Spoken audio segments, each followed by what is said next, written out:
Assalaamu calaykum, soo dhowow. In muddo ah waxaa loo arkayay IQ inuu yahay habka keliya lagu ogaado qofka guushiisa dhanka shaqada iyo dhanka bulshadaba. IQ ama Intelligent Quotient waa cabbir lagu qiyaaso awooddaada wax sababaynta iyo xallinta mashaakilaadka. Ilaa waqtiga uu soo shaacbaxay waxa loo yaqaano EQ ama Emotional Intelligence. Dad badan waxay ku doodayaan Emotional Intelligence inuu ka muhiimsan yahay IQ-ga. Maxaa loola jeedaa Emotional Intelligence ama EQ?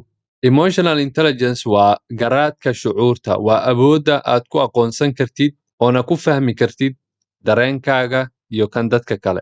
Garashadaasna u isticmaali kartid inaad ku maamushid dhaqamadaada iyo xiriirka kala dhexeeyo dadka. Waxaan soo qaadanaynaa 4 shay ay ku soo koobeen qorayaasha buugga Emotional Intelligence 2.0.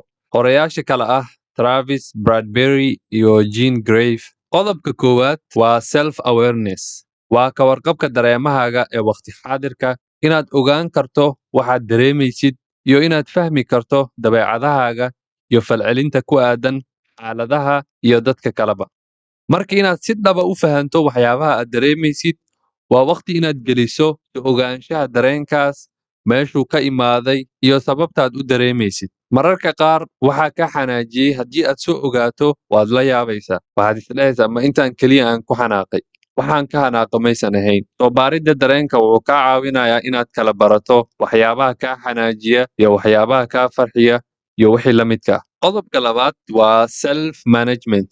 Waa inaad isticmaali karto ka warqabkaagii dareemaha, una isticmaali karto inaad ku dooratid wixii aad dhihi lahayd iyo wixii aad samayn lahaydba. Waxaa loola jeedaa? Waxaa loola jeedaa waa inaad maamuli kartid falcelintaada ka dhalata dareemahaaga oo ku wajahan xaalad ama qof. Qodobka saddexaad waa social awareness. Waa awooddaada aad ku ogaan karto dadka dareemahooga iyo dhankooda inaad wax ka soo eegi karto, yacni inaad ka soo qaadid booskoodii inaad adigu ku jirtid. Marka aad fahantidna u isticmaashid hadallada aad ku dhihi lahayd iyo sidaad ula dhaqmi lahayd. Habkan waxay si aad ah u anfacaysaa dadka hoggaanka ama dadka leaderska ah. Waxay ka caawinaysaa inay dadka dhiirigeliyaan. Qodobka afaraad relationship management. Fahankaaga dareemaha iyo sida loo maamulo, markaas kadib waxaad awood u yeelanaysaa inaad si wanaagsan ula xiriiri kartid dadka iyo xiriirkii kala dhexeeyey inaad kor u sii qaadid. Waxyaabaha aad u isticmaali kartid maareynta xiriirka waxaa ka mid ah isticmaalka iyo akhrinta luqadda jirka. Qofku markuu rabo inuu kula hadlo, waad ogaan kartaa asagoon kula hadlin, iyo markuu uusan rabin inuu kula hadlo, waxaad ka ogaan kartaa jirkiisa. Dareemaha waa sida muraayad oo kale.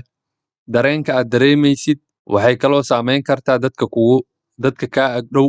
Marka waa muhiim inaad dareemahaaga aad kantarooli kartid, kan dadka kalena aad fahmi kartid, si aad ugula dhaqantid si ku salaysan xaaladdu markaas ku jiro iyo wuxuu dareemayo. Videogan haddii aad ka heshay, like saar, channelkeenana ku soo biir. Assalaamu calaykum waraxmatullaahi wabarakaatu.